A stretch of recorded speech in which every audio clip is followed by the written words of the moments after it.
and more. Today, Joan is broadcasting from the one and only Patsy's Restaurant in New York City to commemorate what would have been the birthday of legendary artist Frank Sinatra. Pull up a chair and enjoy. Now, here's Joan Hamburg. Love and marriage, we go together like a horse and carriage. And of course, we're celebrating Frank Sinatra's birthday. He would be 95 on this Sunday, and we're at Patsy's Restaurant. The room is absolutely packed. Everyone eating Sinatra's favorite foods. And I wanted to mention to you that just before we started, Steve Maglio, who sings Sinatra and is great, performs at the Carnegie Club, which is right on West 56th Street every Saturday from 8:30 to 10:30. So it's a tribute. He's doing a Sinatra tribute show.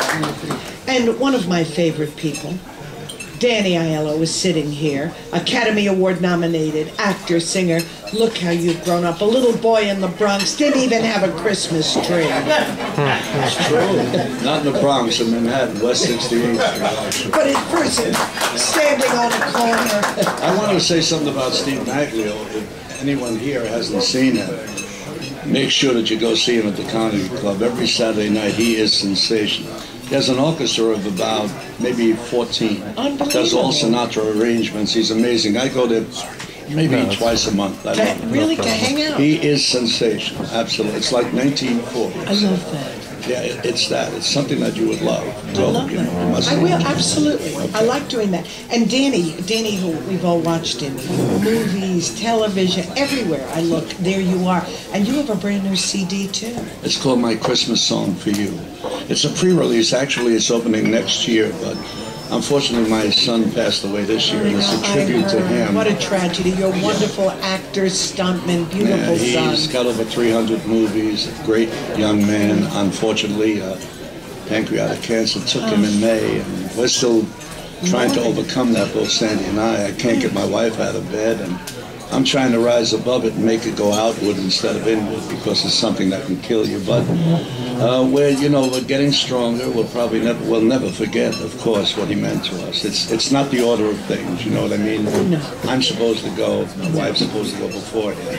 But a special young man. I know that you know him. I do. And he's one of the special people. And but loved. Your music is a tribute to this beautiful boy. And it's what keeps him forever.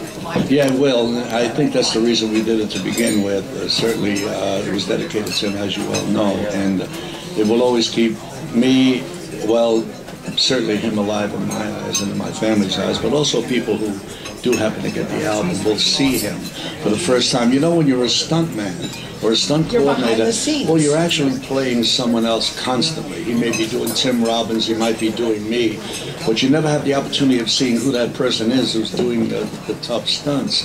And in my case, it's him. And the reason why I dedicated this, I wanted his picture in the album so that everyone can people would have an opportunity to see how beautiful he was. I'm talking about, this is physical, just to look at and see, but it was also very beautiful inside. I don't want to bring anyone down here, you know, that's not my intention, but... No, but I'm glad, and it's important. Yeah. Danny Aiello. Now, also, Danny did something really interesting. Frank Sinatra recorded or performed his final concert in the Sands Casino, right in Atlantic City. I was there with Sandy, sitting in the first row, stage right. And Dorothy, who was his associate, this sweet woman, was with him for a very long period of time.